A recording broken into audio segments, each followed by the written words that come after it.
Dhanik Bharat Educational Institutions, Inter, IIT, JEE, NEET, admission opened.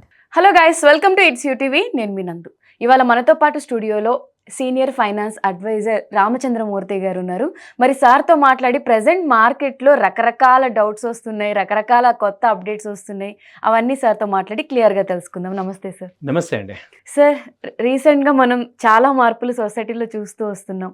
అలానే ఇప్పుడు అసలు మన ఇండియన్స్ అందరూ కూడా ఇన్వెస్ట్మెంట్ ఎందులో చేస్తున్నారు, అసలు మన పాపులేషన్ ఎక్కువగా యూత్ వచ్చేసి ఎక్కువ ఎందులో పెడుతున్నారు, అసలు ఏ రంగాల్లో ఎంత ఇన్వెస్ట్మెంట్ ఉంది అనేది ఒకసారి చెప్తారా? తప్పకుండా మేడం. జస్ట్ మనం ఏమంటే మనకి చాలా అవేర్నెస్ ఉంది అన్ని విషయాల్లో అనుకుంటాం, కానీ అంటే జనరల్గా మనం ఏంటంటే మేజర్గా అసలు హెల్త్ గురించి ఎంత కేర్ తీసుకుంటున్నాం, అలాగే ఫైనాన్షియల్ అసెట్స్లో ఎలా ఇన్వెస్ట్ చేస్తున్నాం అనేది ఒక డేటా ఉంది.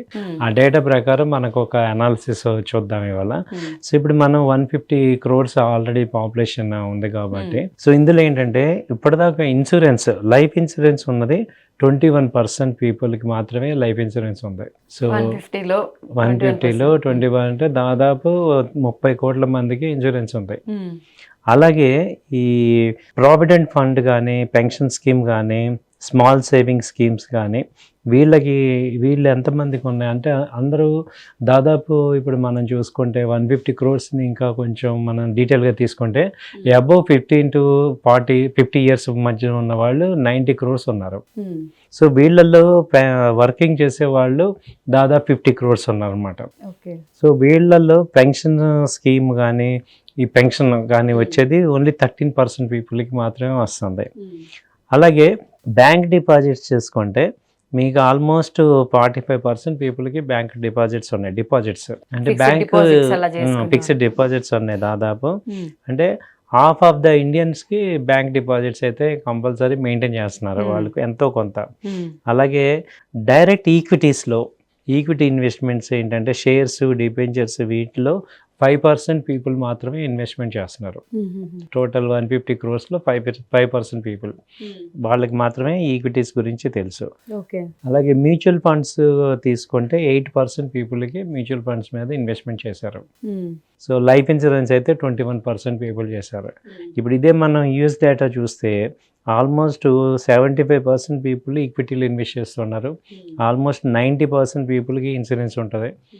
ఆల్మోస్ట్ 95% పీపుల్కి మ్యూచువల్ ఫండ్స్ ఉంటాయి. సో మంది ఇంకా మనం అసలు నెంబర్లో చూస్తే దాదాపు demat accounts 21 crores demat accounts ఉన్నాయి. 21 crores ఇంతవరకు. అప్పటికే మార్కెట్ ఇలా ఉంది. సో తర్వాత మ్యూచువల్ ఫండ్స్ అయితే 27 crore పీపుల్కి మ్యూచువల్ ఫండ్స్ ఉన్నాయి. ఆ తర్వాత 9 crore పీపుల్ అయితే ఎస్ఐపిస్ చేస్తున్నారు రెగ్యులర్గా, సిస్టమేటిక్. సో 80% పీపుల్ అడల్ట్కి ఏమో బ్యాంక్ అకౌంట్స్ ఉన్నాయి. సో ఇది ఫైనాన్షియల్ డేటా మనకు చెప్పేది. అసలు కామన్ పీపుల్ ఇప్పుడున్న సిచ్యువేషన్స్ బట్టి అసలు దేంట్లో ఇన్వెస్ట్ చేస్తే బాగుంటుంది సార్? అంటే ఇప్పుడు యాక్చువల్గా ఏమవుతుందంటే ఇప్పుడు ఈ డేటా చూస్తే మనకు ఒకటి అర్థమవుతుంది, మిగతా పీపుల్ అందరికీ ఎందుకు ఇంత అవేర్నెస్ లేదు అంటే చాలా మందికి తెలియదు. ఇప్పుడు మనం మాట్లాడుకునేది ఎందుకు మిగతా వాళ్ళందరికీ తెలియదు అంటే దాదాపు మన ఇండియన్స్లో ఏంటంటే దాదాపు 60% పీపుల్ వ్యవసాయ ఆధారితంగా ఉన్నారు. సో మిగతా 40 పీపుల్ మాత్రమే మనకి ఈ సిటీస్లో ఉండే అవేర్నెస్ ఉన్నది. 60%, 50% వేసుకున్నా కానీ వీళ్ళందరూ కూడా వ్యవసాయ కూలీలు, సో బిలో పవర్టీ దగ్గర ఉన్న వాళ్ళు ఎక్కువ మంది ఉన్నారు మనకి. అంటే ఈ రిక్షా పుల్లర్స్ కానీ అలా బిలో పవర్టీ వాళ్ళందరికీ ఏంటంటే డైలీ నీడ్స్ కోసమే స్ట్రగుల్ అవుతున్నారు మేజర్గా. అంటే ఇప్పుడు ఇండియాని ఎలా చూడాలంటే ఒక సర్వేలో తెలియంది ఇండియాలోనే 3 types ఉన్నాయి. ఒకటి ఆల్ట్రా రిచ్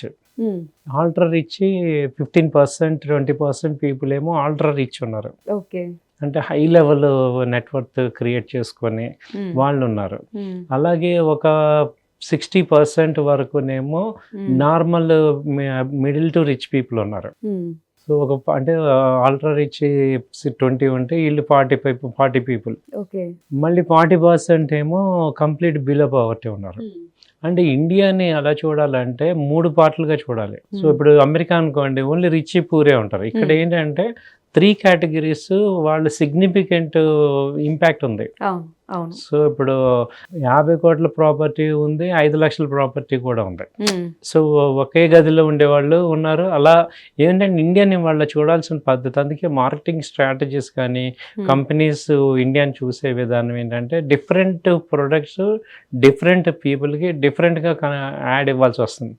సో అందుకని ఏంటంటే ఇప్పుడు ఈ డేటా చూసేసి మనం ఇండియాలో ఇంత తక్కువ ఉన్నారేమో అనుకుంటాము. కానీ యాక్చువల్గా ఏంటంటే ఇది ఓన్లీ ఫర్ ఆల్ట్రా రిచ్ కానీ మనం రిచ్ పీపుల్ ఈ అబోవ్ మిడిల్ క్లాస్ పీపుల్ తీసుకుంటే దాదాపు 50 కోట్ల మంది ఉన్నారు.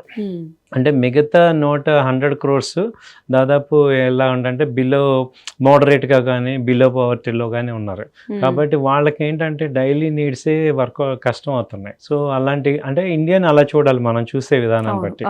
సో ఇప్పుడు ఏంటంటే మనం ఈ డేటా చూసి అసలు ఇండియాలో ఎలా ఉన్నారా అని ఆశ్చర్యపోనక్కర్లేదు.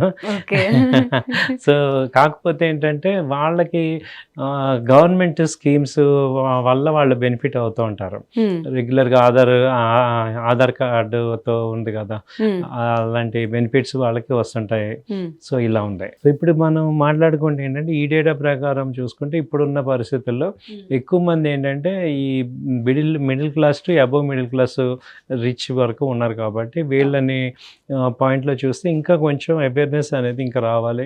ఎస్ఐపిస్ కానీ సామాజిక భద్రత అంటే మనకి మనీని సేవింగ్ చేయటం అనేది, మనం వెల్త్ క్రియేట్ చేసుకోవటం, ఇలాంటివి మనకి ఎక్కువ అవసరం ఉంది. సో ఇప్పుడు మిడిల్ క్లాస్ వీళ్ళకి ఏంటంటే వీళ్ళకి పూట గడిస్తే చాలు, వాళ్ళకి చాలా ఆపర్చునిటీస్ ఉన్నాయి సంపాదించుకోవడానికి. ఫిజికల్గా వర్క్ చేస్తారు కాబట్టి. ఇప్పుడు మనకేమవుతుందంటే ఇప్పుడు టార్గెట్ ప్రాబ్లం అంతా ఎవరికంటే ఇప్పుడు ఆల్ట్రా రిచ్కి ప్రాబ్లం లేదు, వాళ్ళు ఆల్రెడీ సెటిల్డ్. బిల్ వాళ్ళకి ప్రాబ్లం లేదు, వాళ్ళు ఎటు వర్క్ చేసుకుంటారు. సో ఇక్కడ ఉన్నది ఏంటంటే only middle to above middle ఉంది కాబట్టి వీళ్ళకి ఏమవుతుందంటే ఎక్స్పెన్సెస్ ఇప్పుడు లాస్ట్ 5 years నుంచి చూస్తుంటే ఇండియా అంతా కూడా వీళ్ళని టార్గెట్ చేసి ఎక్స్పెన్సివ్ మార్కెట్లోకి అంటే సెల్లింగ్ మార్కెట్లో తీసుకొచ్చారు. యాక్చువల్గా వీళ్ళు ఒకప్పుడు సేవింగ్ మార్కెట్లో ఉండేవాళ్ళు, అంటే అమౌంట్ వచ్చే జాగ్రత్తగా సేవ్ చేసుకోవాలి. ఇవాళ మనకి ఏంటంటే ఇప్పుడు హస్బెండ్ వైఫ్ వర్క్ చేయటం మొదలు పెట్టారు, ఇన్కమ్ ఎక్కువ వస్తుంది. But at the same time లగ్జరీస్కి ఎక్కువ ఎక్స్పెండిచర్కి ఎక్కువ చేసి లాస్ట్లో ఏమవుతాయి అంటే మనకి ఈ టెన్షన్స్ ఎక్కువ అవుతున్నాం. కాబట్టి ఏంటంటే ఇప్పుడు ఈ ఎస్ఐపిస్ చేసుకోవటం, అలాగే ఇన్సూరెన్స్ రెగ్యులర్గా చేసుకోవటం, హెల్త్ ఇన్సూరెన్స్ కానీ వెల్త్ ఇన్సూరెన్స్ కానీ ఇప్పుడు చేసుకోవడం ద్వారా మనం ఏంటంటే ఒక సెక్యూరిటీని ఫీల్ అవ్వాలి. సో అదే ఈ డేటాని అర్థం చేసుకోవాల్సింది ఏంటంటే ఇంకా చాలా మంది ఇన్సూరెన్స్ కానీ మ్యూచువల్ ఫండ్ కానీ స్టాక్ మార్కెట్లో ఇన్వెస్ట్మెంట్ కానీ చేయని వాళ్ళందరికీ కూడా ఇది ఒక ఐ ఓపెనింగ్ లాగా తీసుకోవాలి. ఎందుకంటే ఇదే అసెట్స్ని గ్రో అవటం అనేది ఈక్విటీ మార్కెట్లో అవుతుంది. మీకు చాలా వరకు చెప్పేది ఏంటంటే లాంగ్ టర్మ్ ఇన్వెస్ట్మెంట్ అనేది కనుక ఆలోచిస్తే స్టాక్ మార్కెట్లో లాంగ్ టర్మ్ ఇన్వెస్ట్మెంట్లో మంచి వెల్త్ క్రియేట్ అవుతుంది. సో అలా చేసుకోవచ్చు. సో ఇప్పుడు మనల్ని మనం సెక్యూర్గా ఉంచుకోవాలంటే వీటిలో ఏదో ఒకటి అయితే చేసుకోవడం ద్వారా మనకి, ఎందుకంటే ఓవర్ పీరియడ్ చూసుకుంటే ఇన్ఫ్లేషన్ పెరుగుతుంది, అంత ఖర్చులు ఎక్కువ ఉన్నాయి. కాబట్టి దాని తగ్గట్టుగా ఎర్నింగ్స్ రావాలి, ఇన్వెస్ట్మెంట్స్ రావాలి అంటే జాబ్స్ మీద మనం సంపాదించలేము, వెల్త్ క్రియేట్ అవుతాం, ఓన్లీ మన ఖర్చులు వస్తాయి తప్ప. సో ఇలాంటి ఇన్వెస్ట్మెంట్స్ ఎస్ఐపిస్ కానీ లేకపోతే స్టాక్స్ మార్కెట్లో ఇన్వెస్ట్మెంట్స్ ఇలాంటివి చేయడం ద్వారా మనం వెల్త్ క్రియేట్ అవుతాం. అవును సార్, అంటే క్లియర్గా ఇప్పటి వరకు అంటే ఇప్పుడు ఖర్చులు ఎలా అయితే పెరిగాయో మన శాలరీస్ కూడా పెరగవు, అంతే ఉంటాయి. కాబట్టి ఫ్యూచర్ ప్లానింగ్ చేసుకోవాలంటే కొంచెం అప్డేటెడ్గా థింక్ చేయాలి అని. అవునండి. Okay sir. సార్ అంటే ఇప్పటి వరకు ఆడియన్స్కి ఉన్న డౌట్స్, ఎక్కడెక్కడ ఏది ఇన్వెస్ట్ చేసుకోవాలి ఏంటి చాలా క్లియర్గా చక్కగా చెప్పారు. అలానే ఆడియన్స్లో మీకు కూడా ఏమైనా డౌట్స్ ఉండి సార్తో అడిగి తెలుసుకోవాలి అనుకుంటే మీ ఒపీనియన్స్ కింద కమెంట్ సెక్షన్లో కమెంట్ చేయండి. నెక్స్ట్ వీడియోలో సార్తో మాట్లాడి ఆ డౌట్స్ అన్ని క్లియర్ చేసుకుందాం. Thank you so much for the information sir. Thank you అండి.